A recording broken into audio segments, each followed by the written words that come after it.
Good evening everyone, I am Priyanka. Let's look at today's headlines.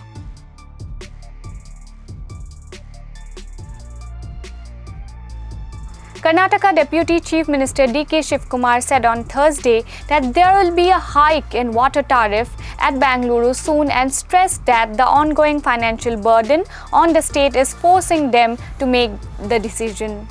He said that the Bangalore Water Supply and Sewage Board is reportedly struggling to manage its finances, which has prompted the move. The Karnataka cabinet has approved Bengaluru's first tunnel road project, which is set to cost around 12,690 crores. Minister H.K. Patil announced that the project has received administrative approval and the tender soon will process.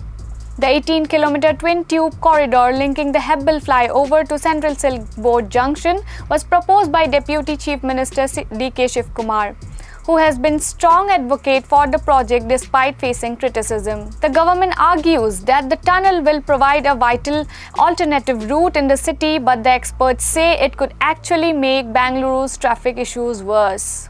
After the World Health Organization declared Mpox a global health emergency, Health Minister Dinesh Gundu Rao directed all government-run hospitals and healthcare centers to reserve 2 isolation beds, each for potential cases. Symptoms of Mpox include rashes on the mouth, hands, feet, perianal area or genitals, swollen lymph nodes, headache, muscle aches, backache, fever, fatigue, swelling inside the rectum, and pain or difficulty while urinating.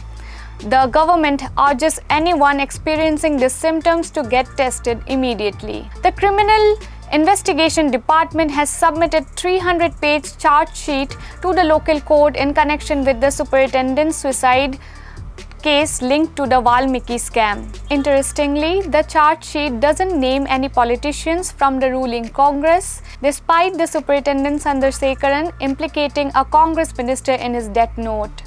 Meanwhile, special investigation teams are getting ready to file charge sheets in several high-profile cases. CID Director General M.A. Salim told Salar News that the SITs are in the final stages of preparing these charge sheets but didn't share any specific details. The CID is also investigating investment scams, including the IMA case, through its new Deposit Fraud Investigation Division. The Supreme Court has dismissed an appeal seeking cancellation of bail granted to Mohan Nayak N, an accused in 2017 murder case of journalist turned activist Gauri Lankesh. A 2-judge bench of Justice Bela M. Trivedi and Justice Satish Chandra Sharma, while declining to cancel the bail granted to Nayak, noted that he has cooperated with the trial and has not sought any adjournment so far. Mohan Nayak N has been in custody since 18 July 2018. The Directorate General of Civil Aviation has imposed a 98 lakh fine on Tata-owned Air India for flying with non-qualified crew members and also identified several regulatory violations in the process. This isn't the first time the airline has faced penalties. Back in March, they were fined 80 lakh rupees for breaching rules on pilot rest periods. Today marks India's first National Space Day, celebrating the successful launch of Chandrayaan-3 exactly 1 year ago. The Indian Space Research Organization, renowned for its cost-effective innovations and cutting-edge technology, is also proving to be a smart investment. A recent report highlights that for every rupee spent on ISRO, the return on investment has been an impressive 2.54 times. Financial experts are calling this rate of return amazing, further boosting confidence in India's space sector. Moving on, a 14-year-old girl has been allegedly gang raped by 3 men on Thursday at Dhing of Nagaon district, Assam. The girl is a student of class 10, was found in a semi-conscious state near a pond with her bicycle beside her. Local residents quickly reported the situation to the police and the girl was rushed to the Dhing hospital for medical care.